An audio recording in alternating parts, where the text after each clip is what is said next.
जो इस माटी को लेकर के गंभीर नहीं है, जो आपके सवालों को लेकर के गंभीर नहीं है, वो आपके सवाल को क्यों उठाएंगे? क्योंकि उनकी राजनीतिक रोटियां सेकी जा रही है, वो लगातार अपने बिजनेस व्यापार को बढ़ा रहे हैं, तो वो आपके कल्याण के लिए क्यों सोचेंगे? आप देखिए, भागलपुर से कोई आते हैं तो गोड्डा के सांसद बन जाते हैं, कोई बक्सर से आते हैं तो हजारीबाग के सांसद बन जाते हैं, कोई कहीं और से आते हैं तो चतरा के सांसद बन जाते हैं, कोई कहीं और से आते हैं तो लगातार देखिए वहां पर धनबाद में टीएमसी सांसद बन जाते हैं। आपकी बेटी के लिए एक महिला कॉलेज तक नहीं है। वो लोग चाहते हैं कि आपकी बेटी बहन ना पढ़ सके, वो लोग चाहते हैं कि आपके लोग पिछड़े बने रहे ताकि हम उन पर लगातार अधिकार करते रहें। ऐसे में एक आवाज बुलंद होनी चाहिए थी इस राज्य के भीतर कि ये हक और अधिकार की सवाल है। जो भी सरकार इस तरीके से कर रही है उसका अगर सही कदम है तो उस पर साथ देना चाहिए था। लेकिन यहाँ पर हमारा भाई रुपेश अपनी जान को गंवा देता है, हमारा भाई सहबान अपनी जान को गंवा देता है। ये लड़ाने वाले कौन लोग हैं जो बड़ी में हमें आपस में लड़ा रहे हैं? इस बात पर आपको सोचना होगा। पारिवारिक कार्यक्रमों में ही जाने के लिए नेताओं को बुलाते हैं, उनसे ये सवाल करना सीखिए कि जिसके लिए हमने आपको चुना और सदन में भेजा उसका हिसाब कहाँ है? वो हिसाब हमें दीजिए, उसके लिए हम आपसे हिसाब मांगेंगे। पिछले को नहीं बनना है, हम नेतृत्व करेंगे, हम आगे बढ़ेंगे और हम पहली पंक्ति में खड़े होकर इस बरी की धरती से एक इनकलाब का ऐलान करते हैं। जिस तरीके से यहाँ के लोगों को परेशान किया जा रहा है उनको हम इस बेड़ियों से निकालेंगे, इस गुलामी की जंजीरों से निकालेंगे। इस गुलामी की जंजीरों से निकालने के लिए आपको अपने अंदर हौसला जगाना होगा। साथियों, दरअसल इस माटी में जन्मा और इसी रसोइया धमना पंचायत के छोटवीवरी गांव में मेरा जन्म हुआ और यही मिडिल स्कूल में पढ़ने जाता था। गांव में एक स्कूल था, वहां पे सोमर साहू जी पढ़ाया करते थे, ABCD वही पढ़ाए। उसके बाद हाई स्कूल गए, उसके बाद इंटर की परीक्षा दी। मेरे जीवन में हमेशा से एक सवाल ये कौनता रहा कि जिस माटी ने पाला है, पोसा है, बड़ा किया है, जिस माटी ने एक तरीके से हमारी चेतना को जागृत किया है, उस माटी का हाल क्या है? जिस बरी चौक पर इस वक्त हम खड़े हैं, आप गौर करिएगा कि जब हम अपने घर की साफ सफाई करते हैं, बहुत बुनियादी बात मैं कह रहा हूँ, तो कोशिश करते हैं कि कोई गेस्ट आएगा, अतिथि आएगा तो हमारा घर साफ सुथरा रहेगा, तो हमारा इमेज सही जाएगा। इस चौक की हालत को देखिए, एक इतना बड़ा हमारा क्षेत्र है, हम लोग कहते हैं गर्व से कि एशिया महादेश का सबसे बड़ा चौक है, लेकिन इस चौक की हालत को देखिए कि गंदगियों से बजबजाता रहता है।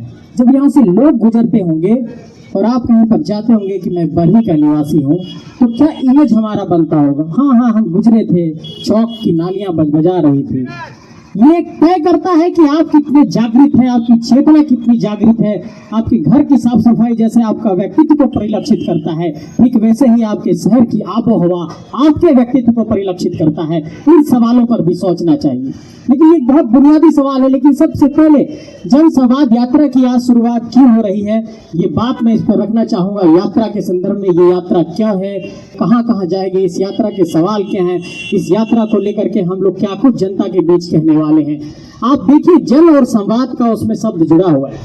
जन का अर्थ आप जानते हैं जनता, और संवाद का अर्थ है कि बातचीत करना। हमें ऐसा लगता है कि इस पूरे क्षेत्र में, झारखंड के संदर्भ में बात करिए, चाहे इस पूरे दक्षिण बिहार के इलाके में बात करिए, आप लोग जानते हैं कि जब संयुक्त बिहार था, ये दक्षिण बिहार का इलाका बहुत शोषित हुआ करता था।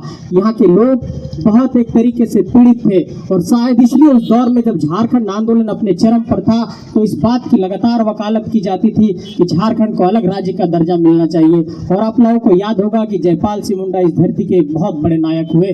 उन्होंने संविधान सभा में कहा था कि जब तक झारखंड अलग राज्य नहीं बनेगा ये आंदोलन नहीं थमेगा। तो ये राज्य बहुत आंदोलन के बाद, बहुत बलिदान के बाद, बहुत प्राणों की आहुति के बाद ये राज्य मिला। लेकिन हम गौर करते हैं कि झारखंड के भीतर जब संवाद की बात आती है, जनता के बीच जब विचारों की बात आती है, तो उन विचारों को लेकर के हमारा विचार थोड़ा सा कमजोर पड़ जाता है। और शायद यही कारण है कि झारखंड के भीतर तमाम इलाकों में आप जाइए, आप देखिएगा कि वहां पर अलग अलग मसलों पर लगातार आंदोलन चल रहा है। बिहार से अलग होने के 2 दशकों के बाद भी आज झारखंड 23 वर्ष के सफर को पूरा कर चुका है। लेकिन आप गौर करिएगा कि झारखंड में 5 कमिश्नरी है, 24 जिले हैं, उन 24 जिलों में 264 प्रखंड है और 32,623 गांव है। और 4345 पंचायत हैं। इन पंचायतों की हालत देखिए, इन गांवों की हालत देखिए और तमाम इलाकों में जाइए, आपको हर दिन प्रखंड मुख्यालय में, हर दिन जिला मुख्यालय में कहीं ना कहीं एक आंदोलन दिखता है, एक विस्थापन का दर्द दिखता है। एक तरीके से आपको दिखेगा कि किसी की जमीन अधिग्रहित कर ली गई, मुआवजा नहीं मिला, कहीं पर बड़े बड़े माइंस खोल दिए गए, मुआवजा नहीं मिला। हर लोग परेशान हैं और हर लोग एक तरीके से एक दर्द और वेदना में जिंदगी को गुजार रहे हैं। तो एक ऐसे दौर में ये आवश्यकता महसूस होती है कि आखिर इन लोगों का आवाज क्यों दब गया। अभी पिछले 1-1.5 बरस से झारखंड में आंदोलन चल रहा है कि यहाँ की स्थानीय नीति परिभाषित होनी चाहिए, यहाँ की नियोजन नीति परिभाषित होनी चाहिए, ओबीसी को 27% का आरक्षण मिलना चाहिए, यहाँ पर जो नियोजन नीति है उसमें तृतीय और चतुर्थ वर्ग की नौकरी में झारखंडी नौजवानों को प्राथमिकता मिलनी चाहिए। ऐसे बहुत सारे सवाल हैं, लेकिन सवालों को लेकर आप जब जाइएगा और अपने बड़ी के इर्द गिर्द, हजारीबाग के इर्द गिर्द जब गौर करिएगा तो आपको ये दिखाई पड़ेगा कि ये सवाल पूरे इस इलाके से गौन है। आखिर ये सवाल इस इलाके से क्यों गौन है? क्या इस इलाके के लोग यहाँ पर नौकरी के फॉर्म नहीं भर रहे हैं? क्या अगर स्थानीय नीति परिभाषित होगी तो यहाँ के नौजवानों को लाभ नहीं मिलेगा? क्या नियोजन नीति परिभाषित होगी तो यहाँ के नौजवानों को लाभ नहीं मिलेगा? लेकिन मैं ये सवाल पूछना चाहता हूँ कि कैसे दौर में जब नौजवान झारखंड के सड़कों पर हैं, वो अपने लिए स्थानीय और नियोजन नीति की मांग करते हैं, तो यहाँ के जो हमारे प्रतिनिधित्व करता है इस इलाके में, वो इन सवालों पर क्यों चुप रहते हैं? मैं ये सवाल पूछना चाहता हूँ कि राजनीतिक विमर्श में ये बात क्यों नहीं आना चाहिए कि हाँ ये मांग जायज है। सरकार क्या करेगी? सरकार विधेयक बनाएगी, राज्यपाल के पास भेजेगी, सदन में बहस होगा, वो मसला अलग है। लेकिन जब हमारे हक की कोई आवाज बुलंद करेगा तो उसके साथ कम से कम कदम ताल करते हुए दिखाई पड़े, तब आपका पता चलेगा कि आपकी राजनीतिक प्रतिबद्धता कितनी है, आप वैचारिक तौर पे कितने समृद्ध हैं, आप विचारों को लेकर कितने समृद्ध हैं, तब ये बात परिलक्षित होगा। लेकिन यहाँ पर क्या होता है, हम इस बात को लेकर लड़ते हैं कि कब जुलूस कहाँ से गुजरेगा, किस मंदिर और मस्जिद के रास्ते से गुजरेगा, इस बात पर हम लड़ते हैं। इस बात पर हम लड़ते हैं कि कहां पर जाकर के फीता काटना है, कहां पर शिलापट में हमारा नाम नहीं है। क्या राजनीतिक विमर्श में ये बात नहीं पहुंचना चाहिए कि झारखंड के भीतर झारखंडी हक अधिकारों की आवाज बुलंद होनी चाहिए? मैं ये महसूस करता हूं, हम लगातार स्थानीयता की बात क्यों करते हैं? पहले सब पर आता हूं स्थानीयता की। अभी भुवनेश्वर यादव जी जब भाषण दे रहे थे, उन्होंने कहा रामलखन सिंह जी इस इलाके के जब विधायक हुए तो यहाँ पर उसका कुछ एक प्रभाव दिखा। वास्तव में जब हमारे माटी का कोई लोग बनता है तो उसका प्रभाव दिखता है, और शायद यही कारण है कि बड़ी एक मनुमंडल के रूप में आया। उस वक्त कई ब्लॉक भी बने, उस 90 के दशक को याद करिए। लेकिन उसके बाद की अगर परिस्थितियों को गौर करेंगे तो आपको ये नजर आएगा कि इस इलाके में हर घर में एक दूसरे पर केस हो गया है, हर कोई केस मुकदमे में फंसा हुआ है। यहाँ की राजनीति सिर्फ केस मुकदमे पर जाकर के केंद्रित हो गई है। इसको फंसाओ, उसको फंसाओ, और किसी तरीके से सिर्फ वोट बैंक की राजनीति होती है। हमारी पूरी पीढ़ियों को बर्बाद कर दिया गया है। इसलिए हम कहते हैं कि अगर स्थानीयता का सवाल मुखर नहीं होगा, अगर स्थानीय लोग मुखर नहीं होंगे, तो जिनको इस माटी से दर्द नहीं है, जिनको इस माटी से पीड़ा नहीं है, जो इस माटी को लेकर के गंभीर नहीं है, जो आपके सवालों को लेकर के गंभीर नहीं है, वो आपके सवाल को क्यों उठाएंगे? क्योंकि उनकी राजनीतिक रोटियां सेकी जा रही है, वो लगातार अपने बिजनेस व्यापार को बढ़ा रहे हैं, तो वो आपके कल्याण के लिए क्यों सोचेंगे? ये सवाल मैं आपके ऊपर छोड़ता हूं। दूसरा सवाल ये कि अगर संघर्ष की जब बात आती है, इस माटी में ऐसा नहीं है कि संघर्ष करने वाले लोग पैदा नहीं हुए। महावीर साहू जी भी यहाँ से चुनाव लड़े थे, लेकिन वो जीत नहीं पाए। मैं ये सवाल पूछना चाहता हूं कि जब जब इस माटी ने कोई सोचा कि नेता पैदा करेंगे, कोई दीप जलने की एक कोशिश हुई, तो उसे बुझा दिया गया या फिर उसे वो एक तरीके से हौसला नहीं दिया गया। इस सवाल पर भी आपको सोचना होगा कि इस माटी से आखिर लीडर क्यों नहीं निकल पाए।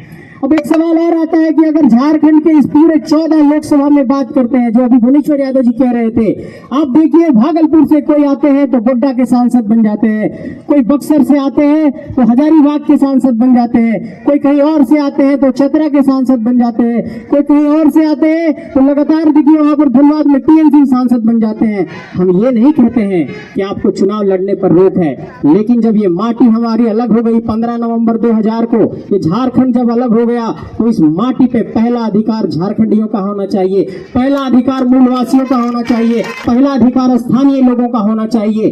अब लोग कहेंगे कि नहीं, संविधान तो सबको चुनाव लड़ने का अधिकार देता है, ये तो आप गैर संवैधानिक बात कह रहे हैं। मैं कहता हूं कि अगर संविधान ने आपको चुनाव लड़ने का अधिकार दिया है, तो निश्चित तौर पर इस देश के किसी भी भूभाग पर आपकी स्थानीयता होगी, आप किसी राज्य के जरूर निवासी होंगे।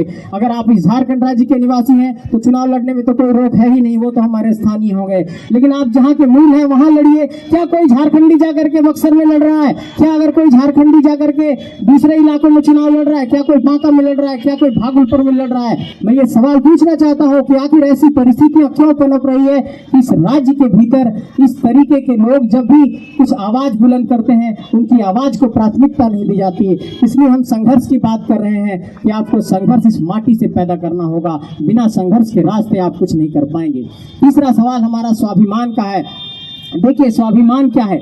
पहली बात को आपके अपने अंदर एक आत्मविश्वास जगाना होगा कि इस माटी के भीतर भी कोई ताकत है। वो आत्मविश्वास और स्वाभिमान जगाना होगा। हम किसी के पीछे लग्गी बनना पसंद करते हैं, लेकिन खुद नेतृत्व कौशल को आगे बढ़ाने को लेकर सवाल नहीं करते हैं। इसलिए इस सवाल पर भी सोचना होगा कि इस माटी से नेतृत्व का कौशल कैसे पनपेगा। इस पर विचार करिए। कौन बनेगा, नहीं बनेगा, किसको बनाना है, नहीं बनाना है, ये सवाल हम अभी छोड़ते हैं। लेकिन इस सवाल पर जरूर गौर करिए कि क्या ये माटी इतनी बांझ है कि अपना एक लीडर नहीं पैदा कर सकती है? इस सवाल पर आपको सोचना होगा। अभी देखिए, जब यहाँ स्पीच दे रहे थे तो दो बहन लोग को मैंने देखा कि वो बस से उतर रही थी।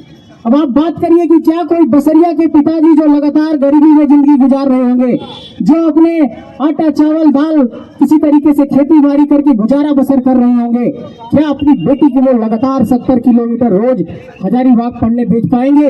इन 30 सालों में अगर गौर करते हैं, आजादी के 7 दशकों के बाद और झारखंड के 2 दशकों के बाद भी, इस पूरे इलाके में गौर करिए, पूरे बरही अनुमंडल के इलाके में गौर करिए, चंदवारा की बात करिए, पदमा की बात करिए, बरही की बात करिए, चौपारण की बात करिए, आपकी बेटी के लिए एक महिला कॉलेज तक नहीं है। वो लोग चाहते हैं कि आपकी बेटी बहन ना पढ़ सके। वो लोग चाहते हैं कि आपके लोग पिछड़े बने रहे ताकि हम उन पर लगातार अधिकार करते रहें। हम ये तो कह रहे हैं कि एक विमेंस कॉलेज की बात, लेकिन आप नजर दौड़ाइए, एक का दुक्का कोई एक साधारण सा कॉलेज खोल करके तरक्की नहीं होगी। आपके बच्चे क्या यूपीएससी को पास कर जाएंगे? ऐसे छोटे छोटे कॉलेजों में पढ़ करके नहीं कर पाएंगे, क्योंकि उनकी बुनियाद कमजोर हो जाती है। इसलिए मैं सवाल पूछना चाहता हूं कि अगर कोई भी सवाल सामने आता है, अगर शिक्षा का सवाल करते हैं, तो हमारे पूरे इस इलाके में कुछ नहीं दिखाई पड़ता है। तो उस पिता के दर्द को कौन समझेगा? उस माँ की दर्द को कौन समझेगा? जो पिता यह चाहता है कि 2 जून की रोटी में कुछ बचा करके अपनी बेटी को कुछ पढ़ा ले,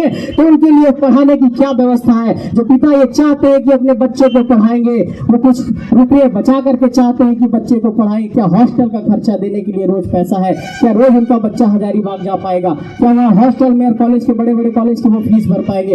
ऐसे बहुत सारे सवाल हैं जिन सवालों पर आपको सोचना होगा कि आखिर ऐसी परिस्थितियां क्यों पनप रही है।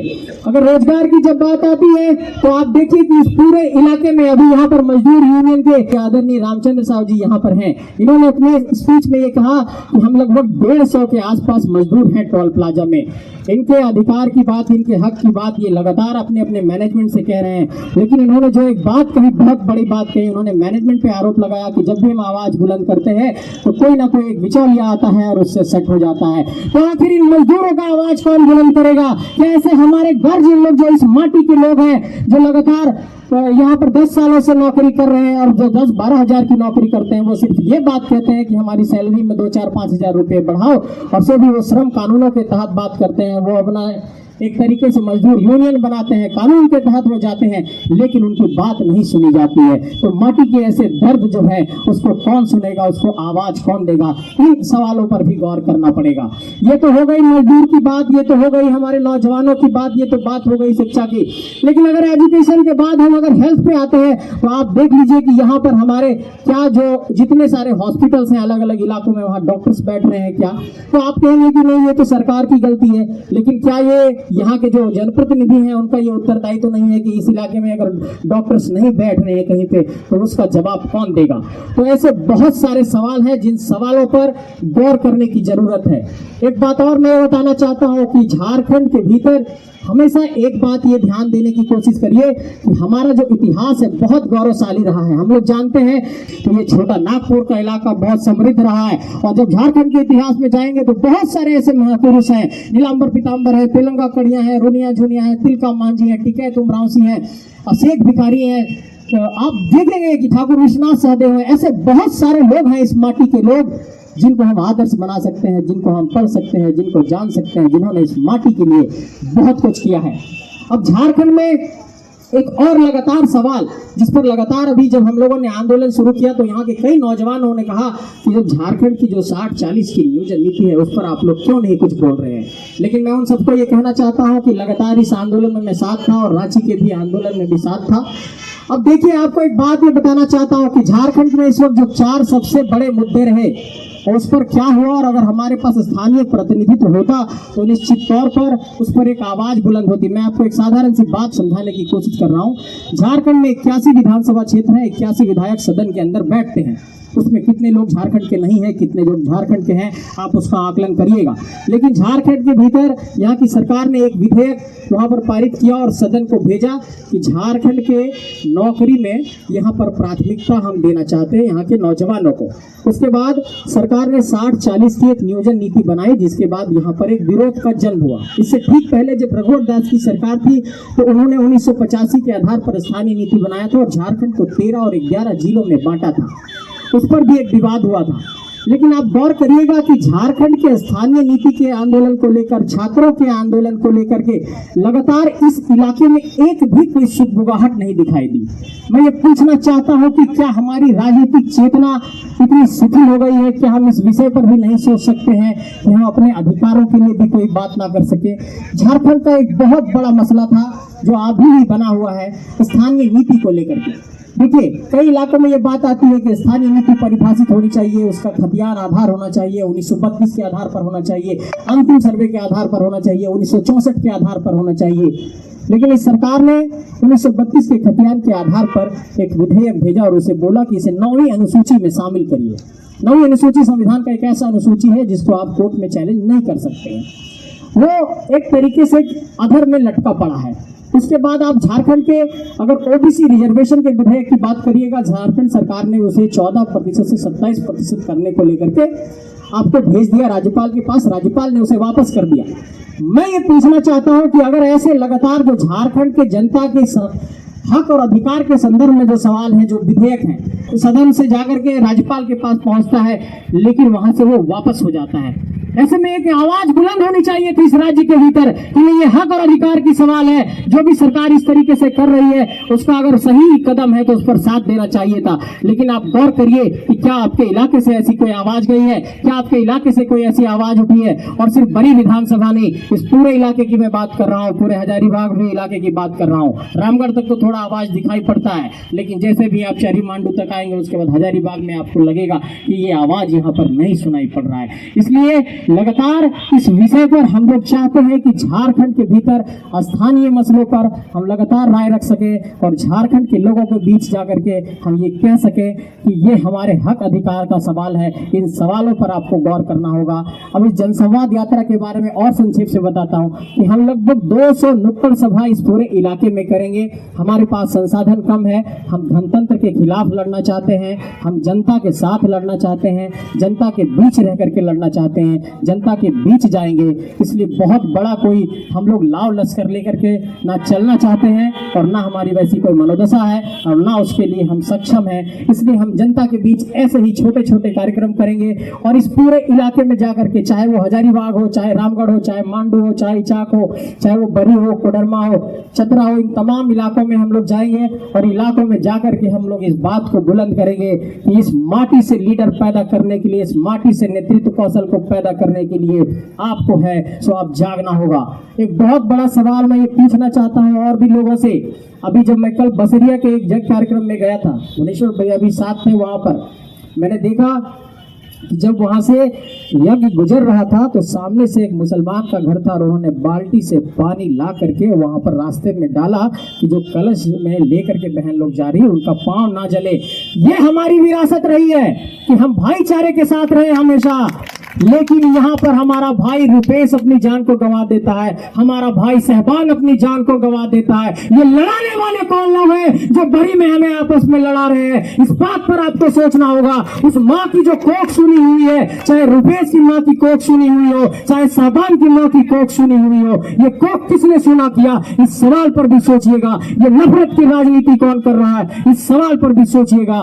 मैं सोचता हूँ कि मेरे निर्माण में इस माटी के किन लोगों ने योगदान दिया। दिया। जब मिडिल स्कूल में पढ़ते थे तो रामदास को सर प्रिंसिपल हुआ करते थे, वहाँ तुफैल आजाद भी एक टीचर हुआ करते थे, वहाँ छाया बाला कतरियार भी एक टीचर हुआ करती थी। जब इतने सद्भाव और इतने प्रेम से सबके संगम से कोई एक माटी का आदमी तैयार होता है तो इस माटी की ये पहचान रही है कि मुहर्रम के जुलूस में भी हम लोग लाठियां भांजते थे और रामनवमी के जुलूस में भी हमारे भाई लोग आकर के रामनवमी में हमारे साथ जुलूस में भाग लेते थे।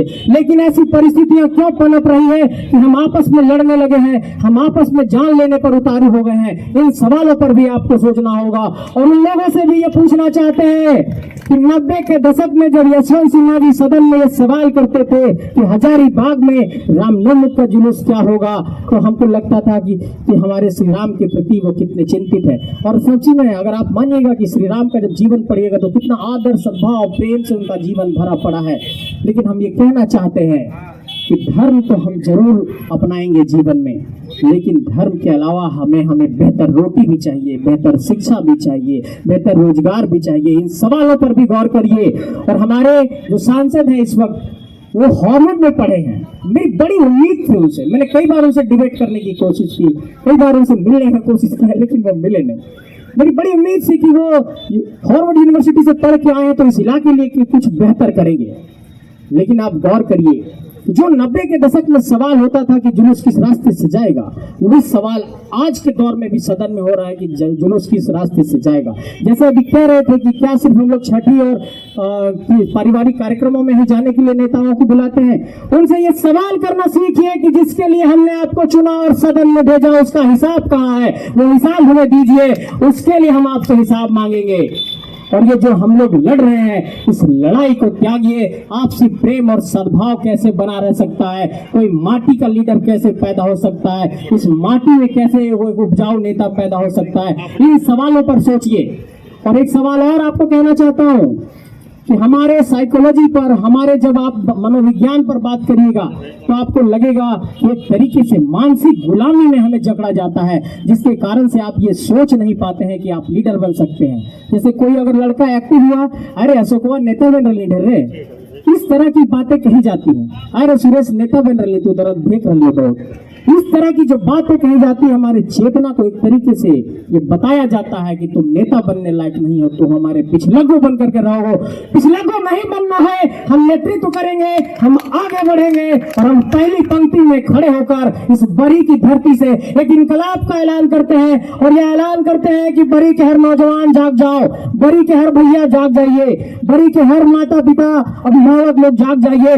एक नए इनकलाब का ऐलान है, बरी की धरती से एक इनकलाब का ऐलान हो रहा है। ये इनकलाब पूरे इलाकों में जाएगा, हम पूरे इलाकों में जाकर के जगाएंगे, हम घर घर में जाएंगे। पेड़ की छांव में सोना पड़ेगा तो सोएंगे, रात में बारिश में सोना पड़ेगा तो सोएंगे। हम संघर्ष से कोई कॉम्प्रोमाइज नहीं करेंगे, हम संघर्ष के रुख इख्तियार करेंगे, हम संघर्ष का रास्ता अपनाएंगे और इस संघर्ष के रास्ते पर चलकर इस अपने बरी की माटी का, इस हजारीबाग के क्षेत्र का, इस पूरे झारखंड की फिजा को बदलने का काम करेंगे।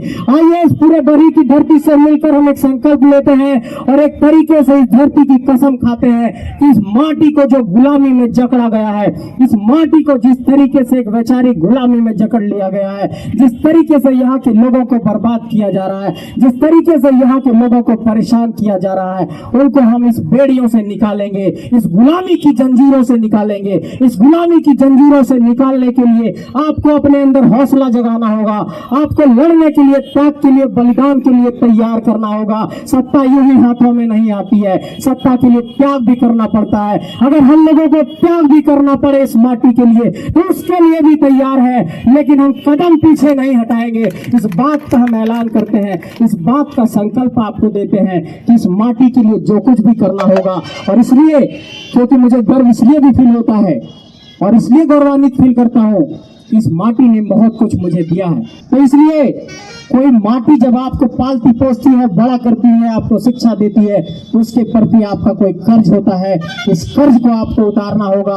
और सिर्फ सत्ता, ये मत सोचिएगा कि संजय मेहता आया बड़ा बड़ा भाषण दे रहा था, लगता है कोई लालच है। मेरी पहली प्राथमिकता इस बात की है कि इस माटी से कोई पैदा होना चाहिए। वो कौन होगा मैं नहीं जानता हूँ, लेकिन इस माटी से पैदा होना चाहिए। चाहे वो हजारीबाग का माटी हो, चाहे वो बरी की माटी हो, या झारखंड के तमाम इलाकों की बात करिए, इस माटी से लीडरशिप का स्किल पैदा होना चाहिए, यहाँ के पॉलिटिकल डिस्कोर्स में, राजनीतिक विमर्श में यहाँ के स्थानीय मुद्दे होने चाहिए, यहाँ के बिजली पानी सड़क की बात होनी चाहिए। वो लोग कौन है जो 20 बरस पहले नल से पानी मिलता था और आज हमें 10 बरस से योजना आधार में लटकी पड़ जाती है, आपके घर में पानी नहीं पहुंचता है। वो कौन लोग हैं, इसको पहचानने की जरूरत है। आज से 20 बरस पहले यहाँ पर तो ट्रैफिक लाइट का सिग्नल था। वो लोग कौन लोग हैं जो इस बड़ी की गलियों को इतना बजा दिए हैं? वो कौन लोग हैं जो हर गली में नफरत फैल गया है? वो कौन लोग हैं जो हमें आपस में लड़ाना चाहते हैं? वो कौन लोग हैं जो साजिश के तहत आप पर केस मुकदमा करा रहे हैं? वो कौन लोग हैं जो आपको फंसाना चाहते हैं? इस सवाल का जवाब मैं आपके ऊपर छोड़ता हूँ। आपके जहन में अगर जरा भी राजनीतिक चेतना है, अगर आपके जहन ये सवाल करता है कि ये भाई आपका बेटा अगर ये सवाल सही कर रहा है, तो आपको इस रात में आज सोचना होगा कि अगर बरी की धरती से इनकलाब का ऐलान हुआ है तो इस भाई और इस बेटे को साथ देना चाहिए। मैं हर कदम पर आपके साथ कदम ताल करने को तैयार हूँ, लेकिन ये मैं कहना चाहता हूँ कि इसमें एक ईमानदारी का प्रयास होना चाहिए। ईमानदारी के साथ ये संघर्ष तेज होना चाहिए। इस संघर्ष का आवाज बरी की धरती से, बरी चौक की इस पावन की धरती से पूरे झारखंड के इलाकों में जाना चाहिए और उन लोगों को ये चैलेंज करना होगा और उन लोगों को ये बताना होगा कि ये माटी अब जाग चुकी है, इस माटी में भी लीडर पैदा हो सकता है। हमारी माटी हमारा नेता पैदा करने के लिए अब सक्षम हो गया है। इसलिए अगर आप लोग यहाँ पर जितने भी लोग हैं, अगर राजनीतिक तौर पर सबकी अपनी अपनी मजबूरियां होती हैं, 20-30 सालों में निश्चित तौर पर आप लोग कहीं ना कहीं किसी से जुड़े होंगे, उन मजबूरियों का मैं सम्मान करता हूं और इस बात का भी ऐलान करता हूं कि मेरी किसी से कोई व्यक्तिगत लड़ाई नहीं है, ये एक वैचारिक लड़ाई है, ये एक वैचारिक संघर्ष है। देखिए, आपको कहीं ना कहीं एक रास्ता अपनाना पड़ता है कि आप चीजों को कैसे ठीक करेंगे। अगर ऐसी कुछ परिस्थितियां बनेगी तो इतने काबिल लोग हैं, भुवनेश्वर भैया जैसे लोग हैं, ये हमसे पहले से यहाँ एक बार चुनाव लड़ चुके हैं, लेकिन इस माटी के लोगों को ये सोचना पड़ेगा कि इतने काबिल लोग सदन में क्यों नहीं जा पाए। और जहां तक मेरी आवाज जा रही है, यहाँ पर जितने भी दुकानदार भाई लोग हैं, अगर मेरी आवाज आप तक पहुंच रही है तो यहाँ के नौजवानों को फिर से एक बार ऐलान कर रहा हूं, ये इनकलाब की बारी है, ये एक आंदोलन की बारी है।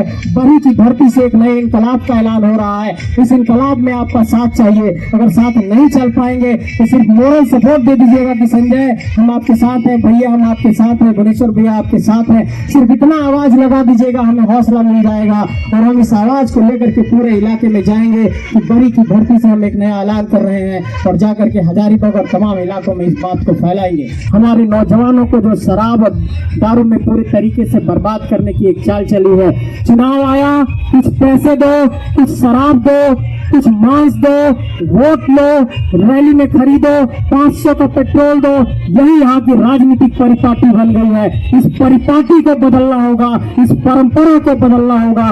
बिना इस परिपाटी और परंपरा को बदले आप इस बरी की फिजा को नहीं बदल सकते हैं, आप बरी की तस्वीर को नहीं बदल सकते हैं। इसलिए आइए हम सब मिलकर बरी की माटी से स्थानीयता की इस आवाज को बुलंद करते हैं और जनसंवाद यात्रा कहीं पर दिख जाएगी, कहीं इस इलाके में लोगों को दिख जाएगा तो वहाँ थोड़ा बुला लीजिएगा, हम लोग कुछ बात रखेंगे। हम लोगों ने ये फैसला किया है कि इलाके के तमाम इलाकों में हाट बाजारों में जाएंगे। आप सबको बहुत बहुत धन्यवाद कि आप लोगों ने बहुत प्रमुखता से मेरी बातों को सुना और आप लोगों ने बहुत ही गंभीरता से मेरी बातों को सुना है, इसलिए आप सबको बहुत बहुत प्रणाम।